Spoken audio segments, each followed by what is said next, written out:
नमस्कार, मैं हूं अभिषेक। आप देख रहे हैं मनी 9।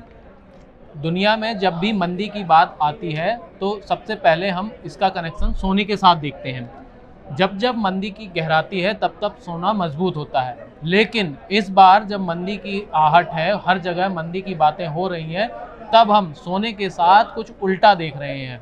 आज सोने और मंदी के बीच क्या कनेक्शन है और ये कनेक्शन कैसे स्थापित होता है और उसका क्या असर पड़ता है, इस पर आज हम बात करेंगे हमारे साथी मनोज जी से। मनोज जी, जो मंदी का जो हम लोग हर जगह आजकल बातें देख रहे हैं, मंदी आ रही है, मंदी आ रही है, लेकिन जब हम सोना देखते हैं तो सोना मजबूत होने के बजाय टूट रहा है। तो इसकी क्या वजह है? क्या मतलब इस बार ये उल्टा सिस्टम, उल्टा सिनेरियो क्यों बना है?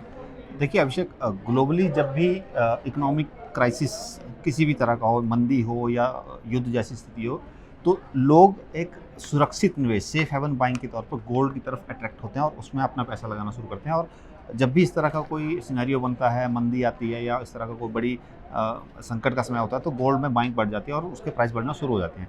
इस बार मंदी को लेकर बातें हो रही हैं, उन बातों का गोल्ड के प्राइस के ऊपर कोई इम्पैक्ट नहीं है। वजह सिंपल सा है कि जो भी इन्वेस्टमेंट बाइंग है वो गोल्ड में ना जाकर डॉलर को स्ट्रॉन्ग कर रही है, डॉलर में निवेश बढ़ रहा है, तो उस वजह से डॉलर की स्ट्रेंथ हो रही है। आप डॉलर इंडेक्स देखें, 20 ईयर के हाई के आसपास पहुंच चुका है वो।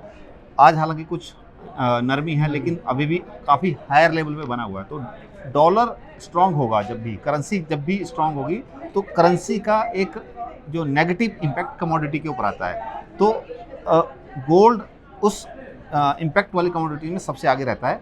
तो यही है कि डॉलर जितना स्ट्रांग हो रहा है उसका सीधा सीधा असर आ रहा है गोल्ड के ऊपर, और गोल्ड के प्राइस जो है आगे जो बढ़ने चाहिए थे वो बढ़ नहीं रहे हैं। सिल्वर के ऊपर भी वो सिमिलर इम्पैक्ट है। सिल्वर एक प्रीशियस मेटल भी है, साथ में इंडस्ट्रियल मेटल भी है, लेकिन प्रीशियस मेटल होने की वजह से उसकी भी जो इन्वेस्टमेंट बाइंग है वो भी कम हुई है।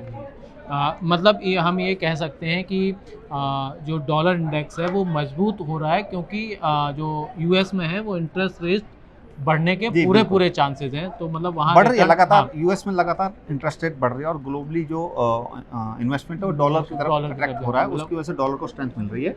और डॉलर दुनिया की सभी करेंसी के मुकाबले, इंडियन करेंसी तो छोड़िए ही, बड़ी बड़ी यूरो हो गया, येन हो गया, बाकी जो बड़ी करेंसी उन सभी के अगेंस्ट डॉलर स्ट्रेंथ ले रहा है। और उसी का इम्पैक्ट कमोडिटी मार्केट के ऊपर, खासकर गोल्ड और सिल्वर पर ज़्यादा है। क्रूड के ऊपर भी इम्पैक्ट है, लेकिन क्रूड फिर भी बढ़ा हुआ, उसके बढ़ने की वजह दूसरी हैं। लेकिन इम्पैक्ट जब भी डॉलर स्ट्रेंथ लेता है, करेंसी जब भी कोई भी करेंसी स्ट्रेंथ लेती है, वो उसका पहला इम्पैक्ट कमोडिटी के ऊपर ही आता है। अच्छा, मतलब कमोडिटीज़ में जो सोना है वो नंबर 1 है, इसलिए उस पे इम्पैक्ट हम सबसे ज़्यादा देख रहे हैं। तो अब अगला सवाल ये है मनोज जी, क्या सोने में और मंदी के बीच कोई डायरेक्ट कोई कनेक्शन या कोई रिलेशन है? जी बिल्कुल है। जैसा पहले बताया कि ग्लोबली जब भी कोई इस तरह का घटनाक्रम होगा, मंदी होगी, युद्ध जैसी स्थिति होगी या कोई संकट का समय होगा, तो लोग इन्वेस्टमेंट बाइंग, सेफ गोल्ड को एक सेफ इन्वेस्टमेंट हेवन कहा जाता है। मान सिंपल सी बात है, कहीं किसी के घर में कहीं बाढ़ आ गई, मान लीजिए किसी भी गांव में बाढ़ आ गई, तो लोग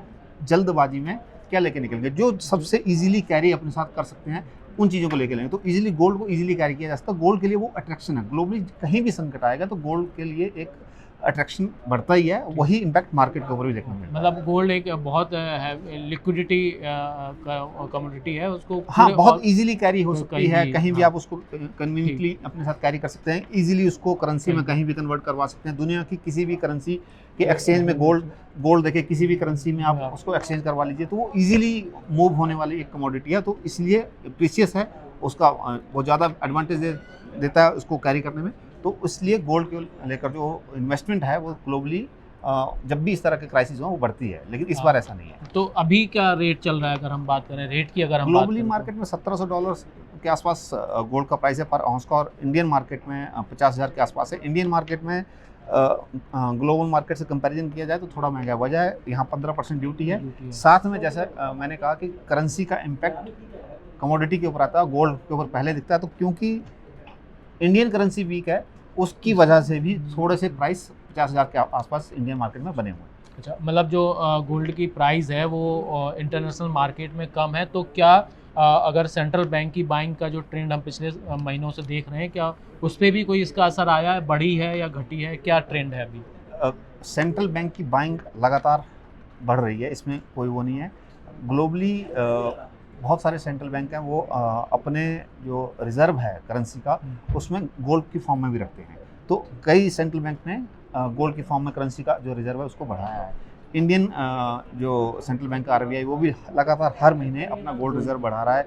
मई में आई थिंक 3 से 4 टन के आसपास RBI ने गोल्ड परचेज़ किया और RBI का जो ऑफिशियल गोल्ड रिज़र्व वो $765 टन को क्रॉस कर चुका है।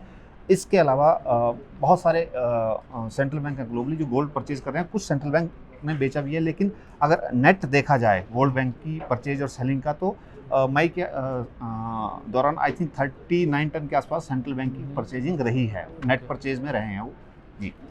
तो जैसे आपने सेंट्रल बैंकों का ट्रेंड हमें बताया, तो एक जो गोल्ड का सबसे बड़े खरीदार माने जाते हैं वो ETF मतलब एक्सचेंज ट्रेडेड फंड जो होते हैं वो भी सोने में अच्छा खासा निवेश करते हैं। तो उनके रुझान में कोई बदलाव या कुछ? गोल्ड की जैसे जैसे वैल्यू डिवैल्यू हो रहा है, मतलब उसके प्राइस कम हो रहे हैं, तो ये जो एक्सचेंज ट्रेडेड फंड है ग्लोबली वो बड़े बायर हैं, तो वो उन्होंने इस चीज़ को डिवैल्यूएशन को पहले भांपा हुआ और वो अपने रिजर्व से उन्होंने गोल्ड घटाया है कुछ। जैसे अगर हम जून के दौरान बात करें तो आई थिंक 28 या 29 टन गोल्ड उन्होंने बेचा है।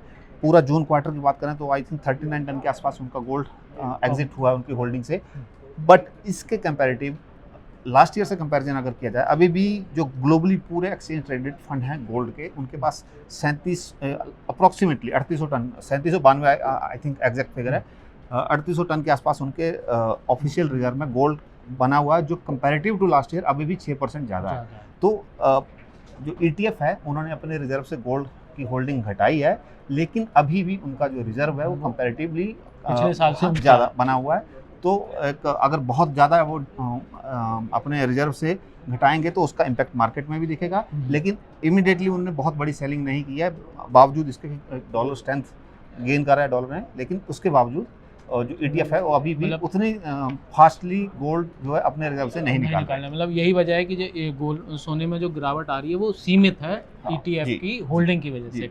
तो अगर आप भी गोल्ड का कोई आउटलुक जानना चाहते हैं, गोल्ड से जुड़ा कोई सवाल अगर आप है, कोई क्वेरी है जिसको आपको समझना चाहते हैं, तो एक हमारा Money9 का स्पेशल गोल्ड सेंट्रल प्रोग्राम है जो जिसमें आप जाकर हमारे विशेषज्ञों से गोल्ड के प्राइस पर, गोल्ड के आउटलुक पर और गोल्ड के पूरे मार्केट पर आप एक अच्छा खासा जानकारी इकट्ठा कर सकते हैं। तो आप ज़रूर देखिए हमारे Money9 पर गोल्ड सेंट्रल को, और आप YouTube पर हमारे चैनल Money9 को सब्सक्राइब कर सकते हैं। आप हमें फेसबुक, इंस्टाग्राम, यूट्यूब और ट्विटर पे भी फॉलो कर सकते हैं। और अगर आपका कोई सवाल है सोने से जुड़ा तो आप मनी सेंट्रल में उसे आसानी से पूछ भी सकते हैं। तो हमारा प्रोग्राम देखने के लिए आपका बहुत बहुत धन्यवाद।